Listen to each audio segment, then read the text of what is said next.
My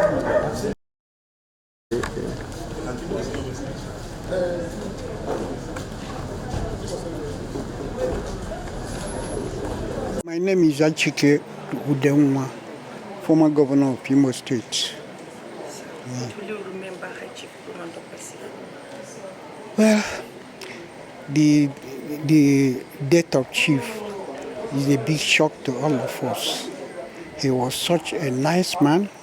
He was such a good mixer. He was such a very hardworking man in all aspects of life, both in his professional life and his political life, and even his community life. Because if you ask his people, they will also tell you the level of contributions he makes to his community and to his state. And at the national level, he has made a lot of impact in the affairs of our party and the affairs of the nation. And also professionally, he's a trailblazer in the broadcast industry in Nigeria. Is about the first indigenous personal enterprise in the broadcast industry. He's done very well and has sustained AIT to be on top up to today. So that tells you how far he has gone. We all regret his death. We all pray God to accept his soul, and we do hope that one day all of us will meet there again.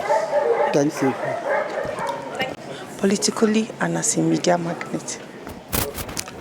Well, our path crossed as a young man in 1992, I believe, when he was the DG of the Tuko campaign.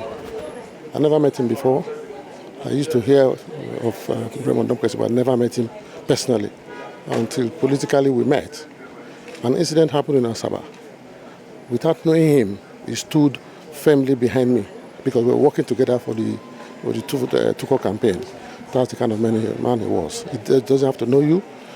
As long as you know you are suffering some form of injustice or oppression, someone will come standing by you. And that was the hallmark of his life. In the South, you can't talk about a louder voice than Zomo. He stood for our people.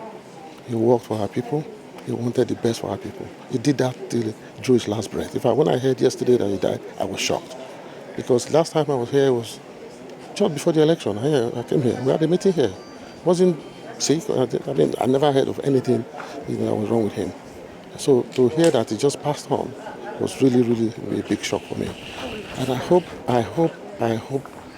that his legacies will endure, because he was a fighter for justice. He lived for justice, and everything he did for justice. That is the best legacy I think he has left behind. Because at the end of the day, you can have all the material things, you can live a good life. If you don't stand for something, you will not die for something. He stood for justice, and that is how I will remember him. Tremendous shock, because he survived COVID. The Lord led him and was fully, and even when they started the campaigns, he went around the whole of this country. So we are not expecting this at all. So we received the very, very sad news, tremendous shock. And this is why all of us are terribly shaken by what has happened. But first of all, we want to just thank God for a life like the life of Chief Dokpesi.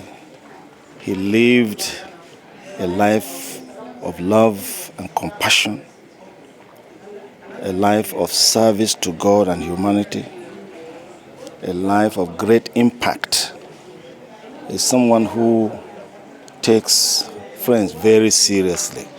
I remember him as we worked together within the party in a number of dimensions, how he would listen with tremendous respect, humility, and honor, and how he would stand by decisions taken very, very firmly.